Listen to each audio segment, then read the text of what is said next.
चलता फिरता रूम, दो पहियों पे, जहां मन किया उठाया, गाड़ी में लगाओ और चल दो। आप इसे कह सकते हैं चलता फिरता घर है कुछ लोगों के लिए। मेरा नाम राहुल गुप्ता है, मैं आजाद 4x4 से हूँ। कंप्लीट जो आपका बना हुआ बहुत ही लाइट वेट बना हुआ है, 280 kg अराउंड होगा। प्रॉपर आपका प्लाईवुड मटेरियल से बना हुआ है। अगर कहीं कैंपिंग के लिए जा रहे हैं तो स्टोरेज के लिए आप इसमें सामान रख सकते हैं। ये इस तरीके से ओपन हो जाता है। कुछ गैस स्टोव, अगर आपको पानी का कुछ रखना है तो वो चीज आप यहाँ पे स्टोर कर सकते हैं। और अगर सिक्योर रखना चाहते हैं तो यहाँ पे की भी है। अब इसे मैं ओपन करूँ, अंदर की चीज आपको दिखाऊं तो ये इसका फर्स्ट गेट है। देन यहाँ पर आपको एक और साथ में गेट मिल जाएगा। अगर आप कहीं स्टे कर रहे हैं और अगर कोई इसके अंदर सो रहा है तो एक मॉस्किटो नेट भी आपको मिल जाता है, जिससे आपको एयर भी मिलती रहेगी। अंदर सिटिंग आपको प्रॉपर मिल जाती है। मेरी हाइट करीबन 6 फुट के आसपास है और मैं बड़ा इसके अंदर बैठ सकता हूँ, इवन चाहूँ तो सो सकता हूँ। फुल हेडरूम मेरे को यहाँ पे मिल जाता है। यहाँ देखिए आपको फैन मिल जाता है, जिसकी स्पीड भी आप कम ज्यादा कर सकते हैं। ये लाइट्स का इंडिकेटर है। यहाँ पे बैटरी है जो कि 100Ah 12 वोल्ट की बैटरी इसके अंदर में लगी हुई है। प्रॉपर हेड पे आपने देखा होगा ये लाइट जो जल रही है चारों, बाहर 12 वोल्ट का इसका आउटलेट है, उससे चार्ज हो जाता है। साइड में एक प्रॉपर विंडो है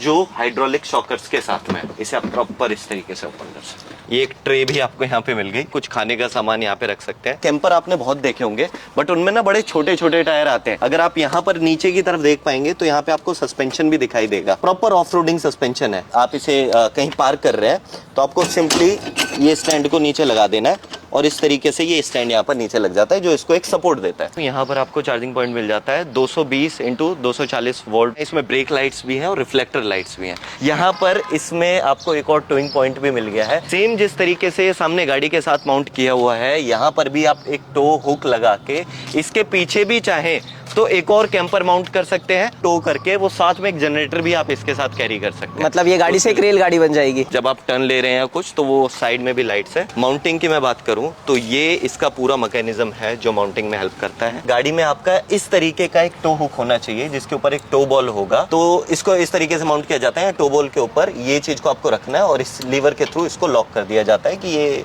निकले ना इसमें से। ठीक है। ये व्हील को हम लोग ऊपर कर देते हैं जब ये ड्राइविंग कंडीशन में होता है। जब पार्किंग करना है तो इसको वापस डाउन कर दिया जाता है। इस तरीके से इसको घुमा के आप देखोगे ये डाउन भी हो जाता है। देन इसके बाद यहाँ पर ये आपका हैंड ब्रेक है। जब आपको इसे पार्किंग में रखना है तो आप इस तरीके से हैंड ब्रेक को लगा के रखेंगे, अदरवाइज इसको।